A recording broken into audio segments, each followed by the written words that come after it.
And now for something completely different. All right, Metal-O-Maniacs. Well, as you can see, the badassery continues here on Metal-O-Mania as I'm joined by my pal Ben from, honestly, one of my favorite bands doing it right now, Evile, brother. How are you, sir? I'm very well, my friend. How are you? Well, you've made my day by joining me, my friend. Thank you, man. It's a pleasure to be on. Thank you for asking me. Long time fan, man. As a fan, it's always something interesting. You know, I notice it'll almost like seep through the fandom that a band has elevated that status from a new band to a veteran band. But I'm always curious, when does that transition happen for the band itself? At what point is there an established number of albums? At what point are you like, you know what, we're veterans on this fucking thing now?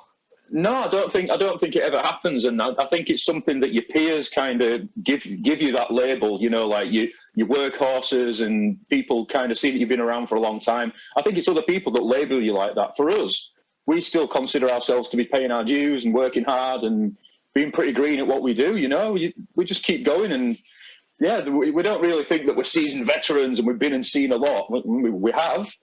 We're 5 albums deep now, and we have seen a lot, but I'm pretty sure there's far more to see. So that's why we can't wait to be back out and kicking asses, taking names, all that kind of shit, you know? Oh, well, from your lips to the metal god's ears, my brother, let's do this thing. I'm ready.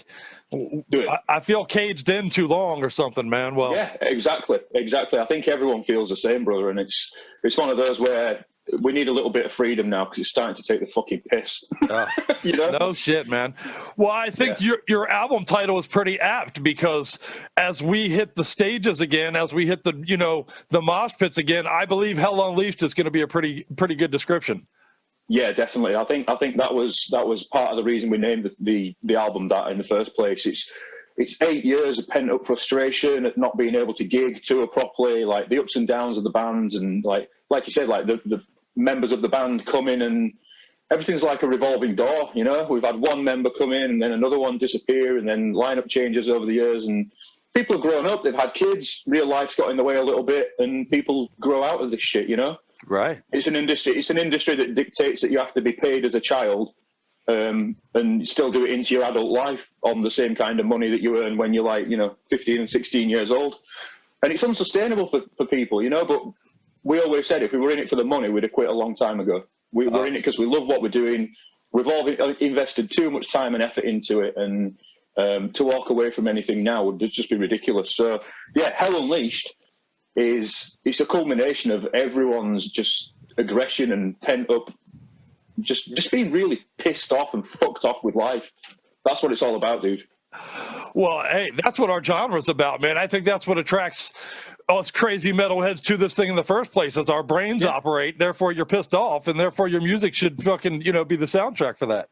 Yeah, it's definitely a platform for it, dude. But I think compared to the old material as well, it's just got more teeth, it's got more balls. It's just a lot more frantic and a lot more energy. And the way we feel about the current situation, it's manifested itself in the recording session. It was all there for all of us. I gave myself 5 days to do the drum tracks, and I did it in 3. And I hit those drums like they were someone else's. I beat the fuck out of them that time. Oh. So, yeah, it is what it is.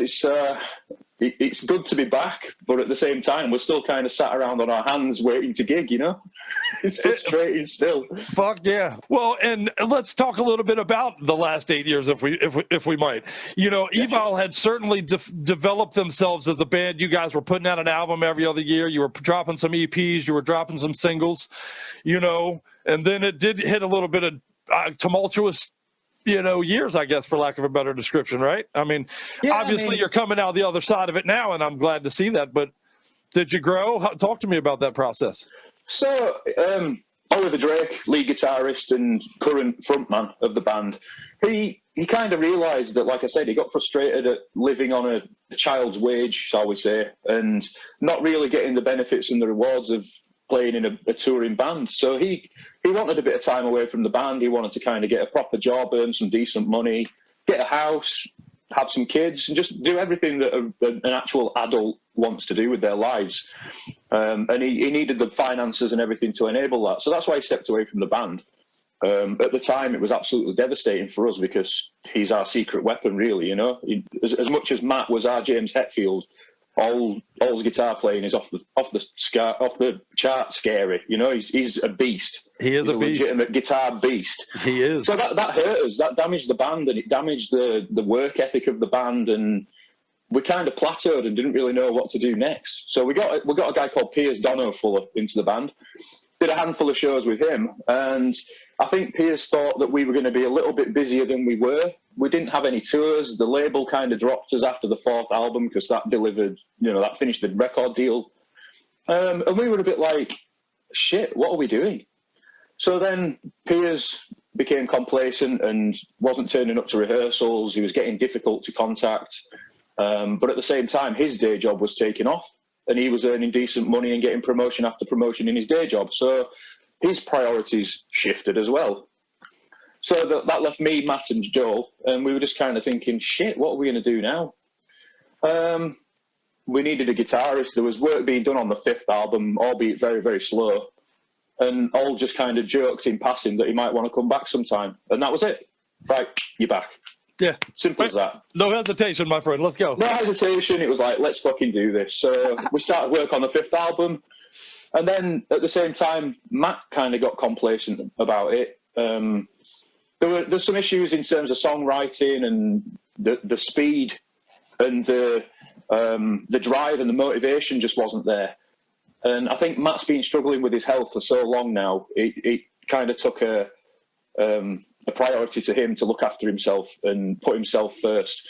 And the way that Matt justified leaving Evile to us was that as much as he loved being on stage and playing the songs night after night for that like an hour or 2 hours or whatever the fuck it is, he couldn't justify traveling around the world for all the rest of the hours in the day, missing his family. He's got newborn and 2 daughters, his missus. And it was that thing of like, he didn't want to leave and something happened to him, like what happened to our bassist, Mike Alexander. Matt survived a pulmonary embolism. I don't know if a lot of people know that.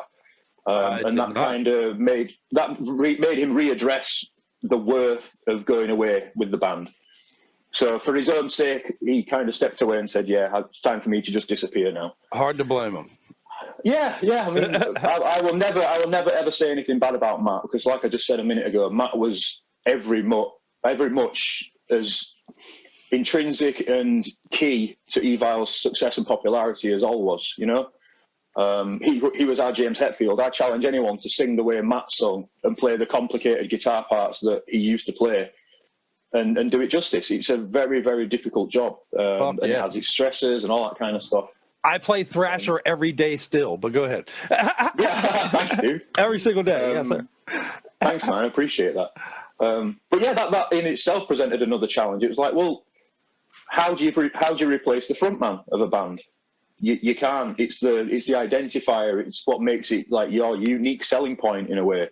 Matt's vocals always shone through. So the only way we could get past it and keep it familiar with the fans is for All to step up to vocal duties, because he knows all the songs. He's obviously written all of them. So yeah, then we thought, right, shit, we need a rhythm guitar player. Who can we ask? And that list was even shorter than the ones that we had, Right. So, yeah, this is the difficulties we've faced over the past few years. Right. We were fortunate that in Huddersfield, where we live in the UK, there's another up-and-coming thrash band called Riptide. So if you haven't heard those guys, check them out. They're fucking insane. Awesome. But they're very young. They're at like early 20s, They're all full of beans and energy. And I kind of suggested Adam, who's the front man, to play rhythm guitar, because he's a big Evile fan anyway. He knows us. He's, we've been friends for years. And he said, yeah. Awesome. So that's it. Back together. Fuck yeah. And at just the right time too, right? I mean, yeah, exactly. I mean, we realized pretty soon after that, after getting Adam on board, that we needed to get on with the 5th album. And within the space of maybe 6 months, it was done in its entirety. The work ethic was there. The drive and determination was there, and Adam brings like a different kind of like youthful exuberance and a bit more what's the word? He's just ambitious, He wants to do it. He's hunger. Got a lot more. Yeah, it's hunger. Yeah, definitely. And you can hear it in his playing. You can see it in how he composes himself at rehearsals. He's got a lot to offer the band. So yeah, good choice. Well, yeah, and good choice for him too, if you don't mind my saying, man, because each record has gotten successively better. You know, you guys fucking bring it, man. And dude, this Hell Unleashed it's a monster. This is a monster record, brother. We're so proud of it, and it's one of those things that going into the studio, we were all terrified because we hadn't really played together much because of the COVID situation. We haven't been allowed to get together, you know. 4 guys making a shitload of noise in a warehouse or a rehearsal room or whatever, we'd have got arrested. So that presented its own fucking challenges, you know, like not being able to just play in a room together was shit. And then you go to one of the best studios in England and try and lay down your comeback album. And it was like almost forgetting how to do what we do. But we, you know, right, fucking nailed it. Obviously, I was going to say, man, if I can judge just the result of it, it's like riding a bike for you because you got in there and hit a home run. Well, and you know, with the added pressure of moving to the vocal spot, you know, a home run from him, by the way. You know, I mean, definitely knocked it out of the park completely. Yeah, definitely. I mean, we've had a lot of comments online on the videos that we put out early on saying, you know, how was all going to perform the older stuff. Stuff like Naked Sun and Thrasher and Tomb and all that kind of stuff. And we'll get there eventually, but what people have to remember is it's very, very early days for all in terms of vocals, whereas Matt's got 20 years experience under his belt, you know? Yeah, right. I've no doubt that All's going to conquer it. I mean, his death growls and his gravelly tone and that kind of thing, that's how he naturally presents his voice. But with a little bit of training, you know, it's Matt's brother, so of course he's going to be able to get there, you know? Right, that's right, yeah. So these people that are naysaying All as a vocalist, just give him some time, you know, have faith. When has he ever let anybody down before, you know? Never. And Hell Unleashed, I think the vocals are outstanding on it. I really do. They really suit the aggression and the ferocity and the nature of the songs. For sure. Yeah. Is it a different sound? Sure, but what the fuck? That's awesome. It's aggressive. It's fucking punches you in the face. It's Hell Unleashed, goddammit. I think it's a different sound, but at the same time, it's still evidently us. You can listen to 3 or 4 bars, and it still sounds Evile. We've got that like almost bottled lightning thing of you can identify us. I would like to think. Sure. So whatever it is that makes us, it's there in spades on this new album. Definitely. Fuck yeah. For those of us who are emerging, as it were, from our hibernation, Hell Unleashed needs to be a part of your soundtrack out there, ladies and gentlemen. Metal-O-Maniacs, near and far. Trust me when I tell you. Pick this up. What's the best way for them to? What benefits the band? I feel like, especially during this time, what's the way that best benefits the band for them to follow? Buy a physical copy of the album from any outlet you can find, really. I know it's on Amazon over here in the UK and Europe. I'm guessing it's going to be in outlets over there in the States. You can buy it directly from the record label themselves at their web store. Yeah, but buy some merch. You know, no, Napalm. Napalm. Right. Okay. Napalm. Yeah, we used to be on Earache for the last 4 albums. Now we're on Napalm Records. Awesome. Okay. So, but yeah, support the band like buying physical stuff. Don't stream. Don't illegally download it because that sucks. All that kind of shit. It fucking sucks. But yeah, I'm old school, so I like having a copy in my hand. You know. In fact, I'll just show you something. Yes, sir. We beat the record around here, man. You need the physical copy. There it is, baby. Yes, so that is. We got friends in Japan, and they sent us a Japanese copy of the album. Oh, that's awesome! Which is absolutely insane. Like, to think that this is on shelves in Japan, it's like. We actually are broken. We preach it every week here on the show. Metalheads, let the pop fans buy their stream and bullshit. We need hard copies, man. We're a hard copy genre. There's the art, you know. Well, speaking of which, who did the art for the new album? I think it's badass, by the way. We've gone to Michael Whelan for the artwork again. He did Infected Nations artwork, and he's done everything. He's done Sepultura. He's done he's done too much. He's done stuff for Stephen King. Yeah, crushing. He's a great old school fantasy horror artist, and we wanted something that was a totally different color scheme from everything that we've done before. We wanted something that stood out on a shelf in a store, you know, and we wanted something that defines the new sound, really. And it's perfect. As soon as we saw it, we were like, yes, that's it. It's going to look great on T-shirts. You know, we can do so much with it for backdrops and other artwork. And yeah. Oh, Yeah. I'm going to order T-shirts for it as soon as we get done talking, man. Scully loves the artwork too, so I got to get one for Scully. Perfect, dude. Thank you. We've nicknamed the guy Jim. Jim. Oh well, I'll be proudly sporting Jim soon, my friend. Awesome, dude. I appreciate that. Thank you, brother.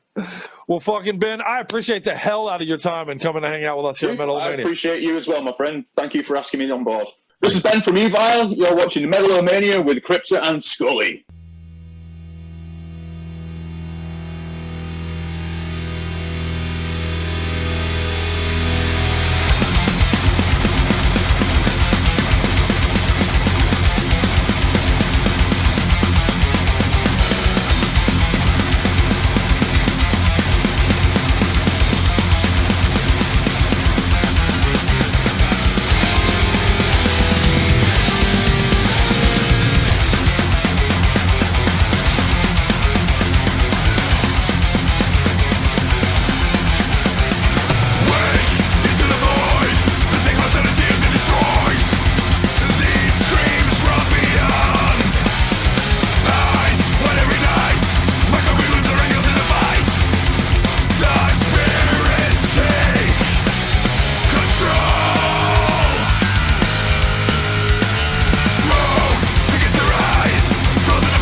It's a full moon. Beware the moon and stick to the road. Ooh.